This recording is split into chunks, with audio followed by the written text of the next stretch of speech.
So, welcome to another podcast. And as part of Black History Month, we're celebrating our heritage here at Muswell Hill Methodist Church. We have Justin and Lauren with us, and it's great that they've joined us. So, Justin and Lauren, tell us a bit about yourself. Who are you apart from Justin and Lauren? Where's your background? Where was you born? Okay, so my name's Justin, and I was born here in London, but obviously my background is from the Caribbean. So my mum, both my parents actually were born here, but my mum is from St. Vincent, and my dad is from Jamaica. So both Caribbean countries. Yeah, that's basically my background. Nice. And I'm still waiting, Justin, for you to that free ticket to St. Vincent's, but I'll keep on working on your grandparents on that. Lauren, what about you? I am I'm Lauren, and I'm from up north. I was born in Bolton near Manchester. And as far as I'm aware, I'm completely British. Brilliant. Have you done one of those ancestry tests where you do a test and it comes back? Have you ever done one of them? No, I really want to do one though. Yeah, you want I keep hinting at Justin. I thought it would be a good idea for a gift, but I'm yet to receive it. Matt. I really want to do it. I've had people say to me in the past, "Oh, what people said, different European countries, have you got Greek in you and stuff?" And I don't think I do, but people do often ask, so maybe there's something there. I don't know.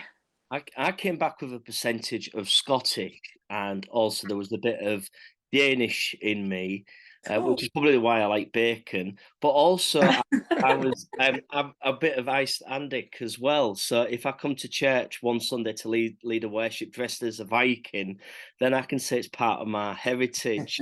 Well, you won't be surprised what comes back from that. Yeah. So I didn't know, Justin, that your dad was Jamaican. I wondered, what is it like for the Caribbean?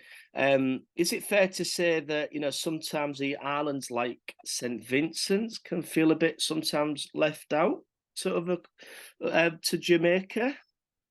Well, I mean, probably more people are more familiar with Jamaica.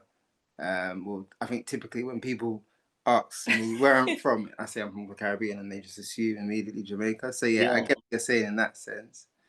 But yeah, I mean, I just tell people where I'm from, and then hopefully people eventually know about St. Vincent. But yeah, and obviously now they've got an international airport, direct flight straight there. So Matt, there you go. You don't have to. I could get on the flight and I'll be there. It'll be one of the nearest thing I've been to the Caribbean is I've been to Turtle Bay, which is a beautiful restaurant. But that's my nearest to, and Banners in Crouch End. That's my nearest I've been to the Caribbean.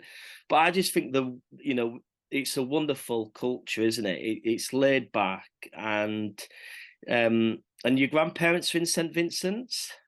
Yes, so my nan and my granddad both there. Granddad is 90. He's 90, yes, and my nan's 81. So yeah, they're both there. I'm actually planning to go there next year.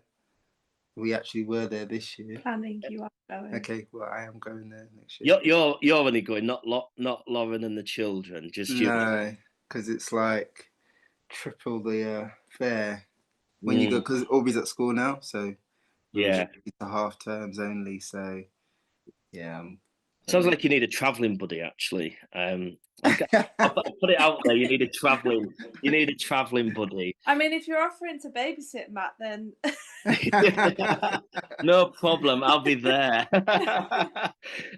It's really good. And I wonder, Justin, for you. I mean, obviously, you were born in London. Mm-hmm. What was it like for you at school?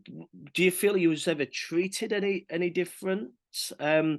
What was school like for you, primary and secondary?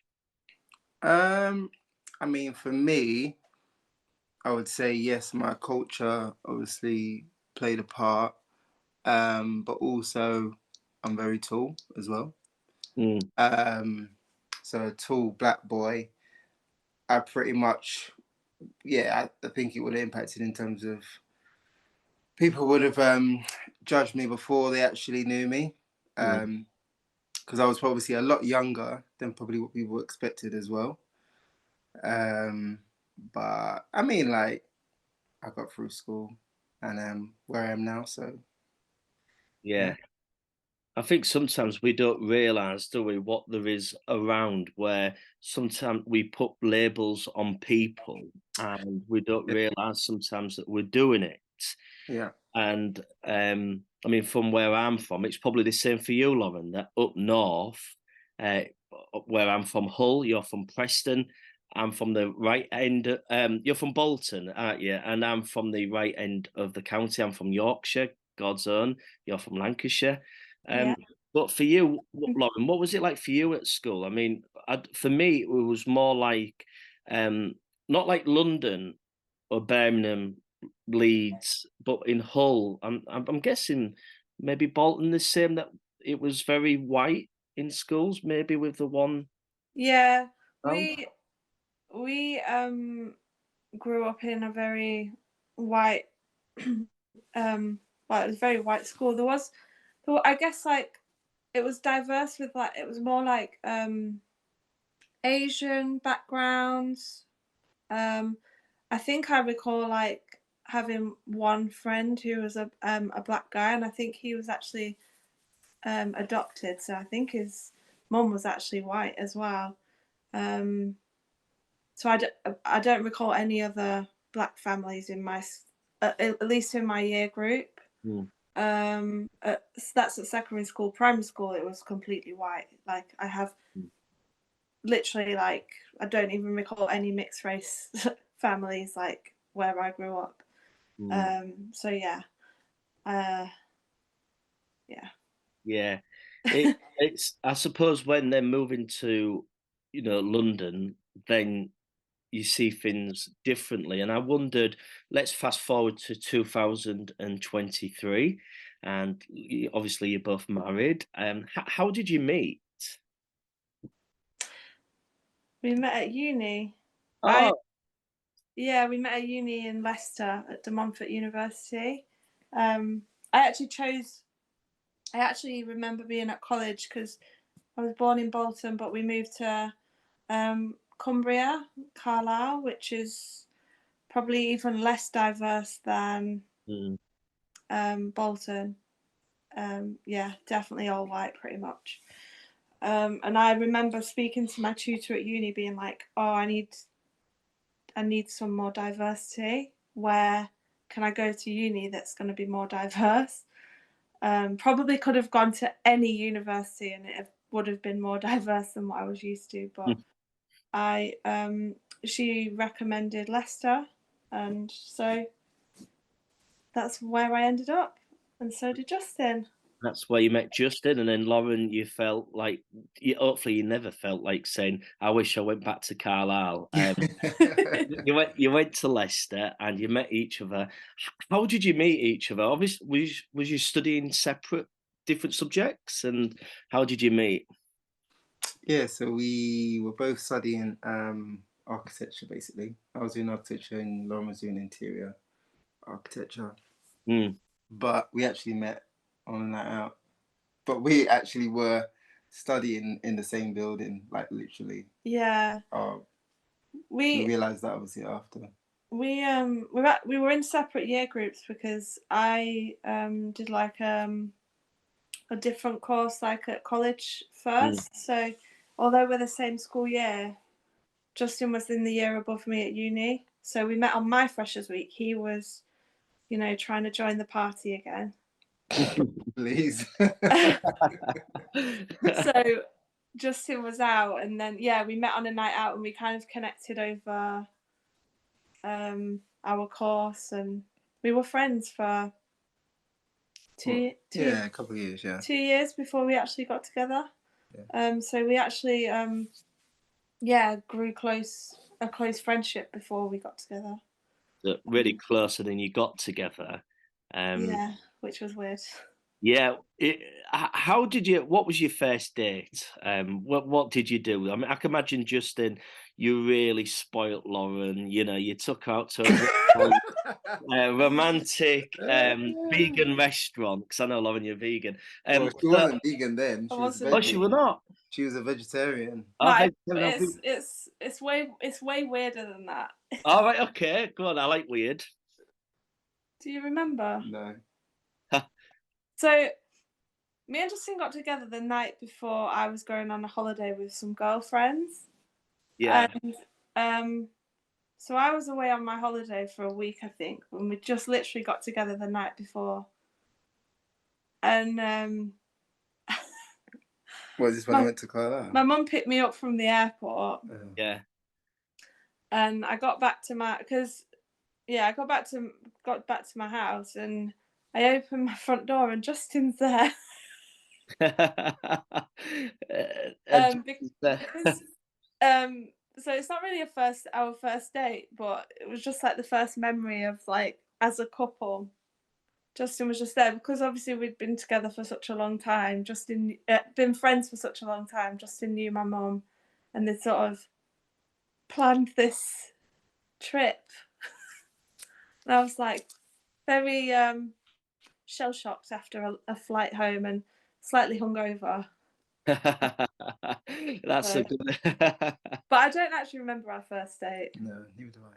No, but obviously love has brought you together, and you got married in 2018, was it? Yeah, well done. Ah, you see, I only know that because that was the year I moved to London, and you know, you came and we met at one of churches, and then you had two. We've got two wonderful children. Who are your children? So we've got two girls, one Yeah. called Aubrey, Hmm? who is 4.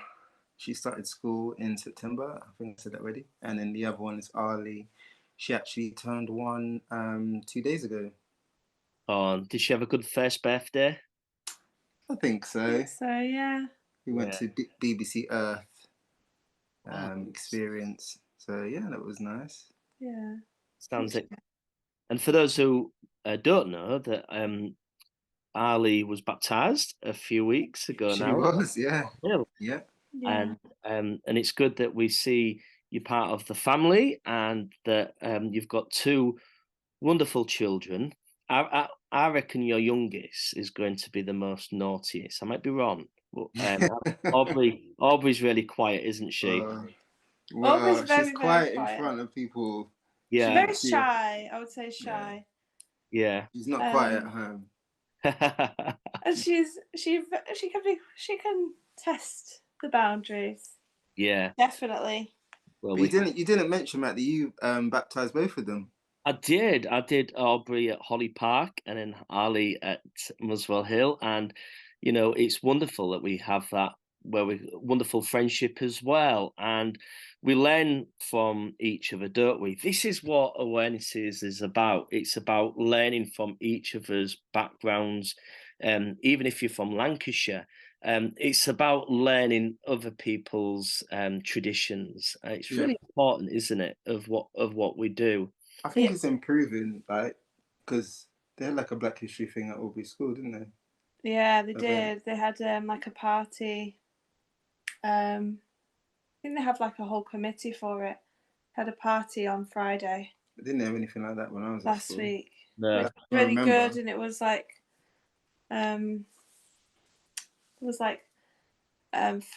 food stalls. Even actually a vegan, like plant-based Caribbean foods. They had like catwalk shows that the children were involved in. It was really, really good. I'm really proud to be a part of a school that's doing that. I assume a lot of them do that now. I would hope so, but I feel lucky that Aubrey is gonna, and probably Ali will eventually go there. And they'll grow up in a school that appreciates everyone. And celebrates everyone. And I think that's a really good point, isn't it? That we what Justin said as well, that we didn't do it at our school. We never, for some reason, our curriculum was really important that we needed to know how many wives Henry VIII had, because that was going to make a huge difference It's so true. in what was going to do. And Mm. interestingly, you look at what you need to get your visa in this country, and you're just thinking, I wouldn't be allowed in this country because I don't know half of those questions. Yeah. And I think that's what awareness is about, isn't it? It's about learning. I didn't realise I've been, as a commitment for Black History Month, for Muswell Hill, I've been reading lots of material. I've been reading lots of books about history, Black history. And I didn't realise that there was a trumpeter during Henry VIII's time who was Black. I never knew that. And because school didn't teach me, because it was more important that we knew how many wives Henry VIII had. Well, actually, there was back then, there was a trumpeter who would play, and he stood up to Henry VIII about fair pay. And I Wow. just think that's incredible. And history, even going back to the Roman times. And when we were children, it was very selective. Would you agree with that? Yeah. Yeah, Definitely. Yeah, I mean, 100%. I mean, the cultural stuff I got was probably outside of school. So it'd be like on a Saturday school or at church, like Holly Park, or like through family events and stuff like that. It would never really be on like the main school criteria, Monday to Friday, really, that I can recall. But I think it's, but what you were saying before is the fact that I do live in London, or I grew up in London, still made a difference because there are so many cultures. And that did feel weird to me when I went to Leicester, when there wasn't, for me, it probably was more cultural for you, but for me, that wasn't as cultural as what I'm used to. Yeah. And also I feel like it's quite important for Aubrey, because she is mixed, that she is somewhere where there are different cultures. Yeah. I wouldn't want her to be somewhere where it's just predominantly white. That's just my personal feeling anyway. No, we talk about eventually one day, we hope we'll be able to move. No, we don't want to move out of London, but to afford a house, a property that, you know, we want, we'll probably have to move out of London. And we're always talking about where we will likely end up, because for us, we don't want Aubrey to go somewhere like where I grew up, where it's all white people, because that doesn't represent like Aubrey or Ali now as well. And we want our children to feel like represented in, you know, every way. Like, we don't want to live anywhere and then feel like, you know, we're the only mixed race family in the village or whatever it is. Yeah, I see what you mean. It's I wondered, actually, it fits in quite nicely. What is it? What's it like for you guys as a mixed race family, and looking at with Black History Month? What is it like for you both? Do you see people? I mean, you know, when one culture marries into another culture, and I wondered, do you see things, or is things ever said in families or in context? What's it? Do you get anything like that? Well, I mean, I feel like before we even got married, we pretty much like embraced each other's culture quite a lot. So I'd been to Carlisle quite a lot, and Lauren lived with me and my mum for quite a while, and also Lauren visited my grandparents as well. So I mean, yeah, we were fairly like knew about each other's culture, and I would tell you everything that I could about what I know. Yeah, definitely. I think like we're both super open, but obviously not everyone is. I don't think we've like come across like Anything like what you mean against our relationship? Yeah, but like no, we've had full support from everybody. We've probably had like difficulties. It's not easy. I think like upbringing is very different. Yeah, that's true. So like we've definitely had to, and still probably are learning about how to manage our relationship and being parents when we've had such different upbringings and such different experiences growing up. Yeah. And like you say, like I don't know enough. I could do more myself in terms of like knowing about Black history. I think I learned more about the Egyptians than I learned about British history, to be honest, Matt. Like, yeah, you know, like I'm probably useless when it comes to any of that, but I try. I don't think. I guess like we've had people looking at us and stuff sometimes, probably like Yeah. not family, like like you know, external parties.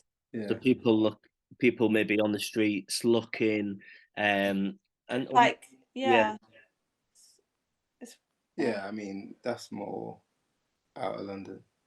mm, I don't really feel.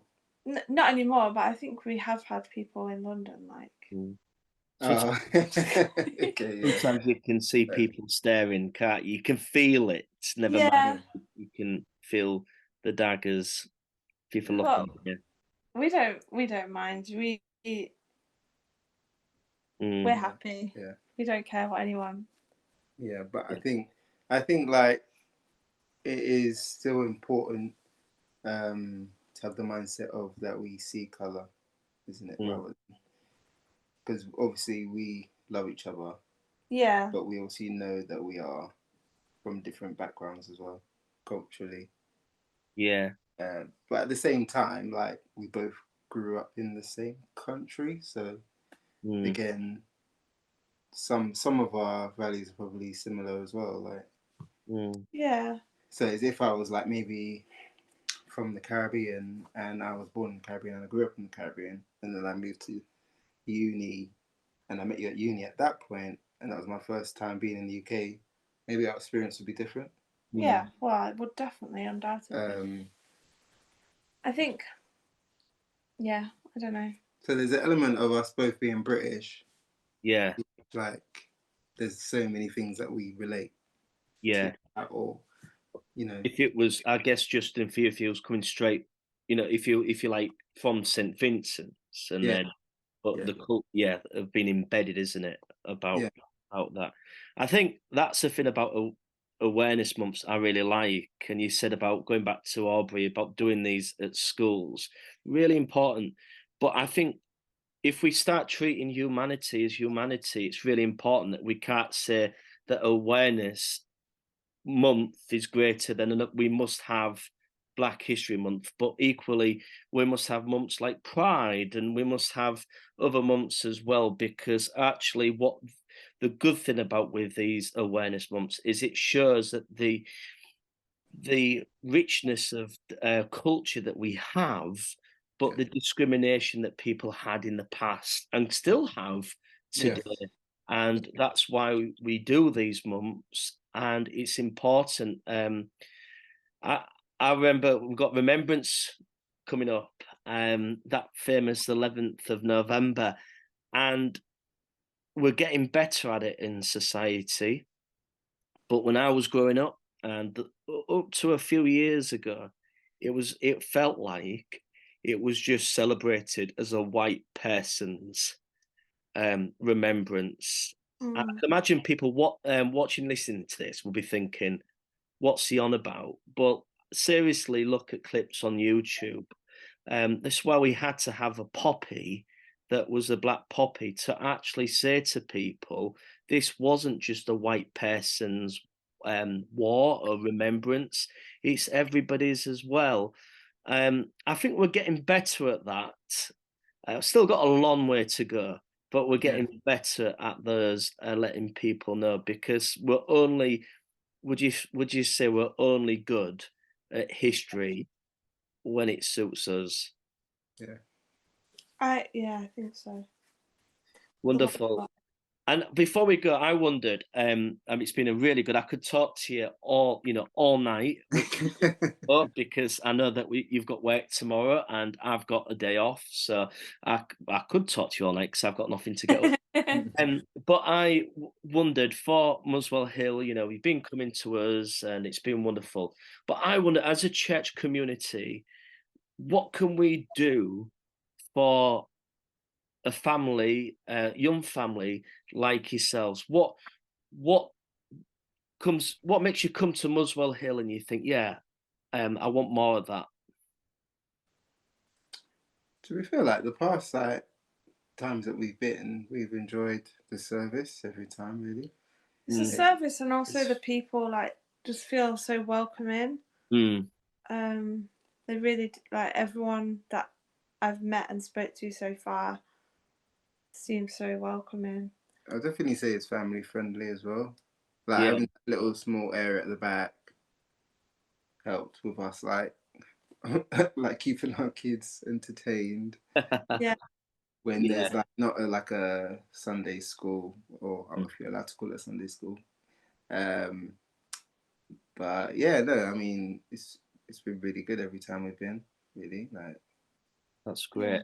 And we see you part of the church family, and before you move into your house, whenever that is, but we see as part, even as part of the church family, and we can learn from each other. And I'm sure people who will hear this will be really blessed because we've got to find out more about you and our hidden treasure. And we're glad that you've joined us this evening. So thank you very much.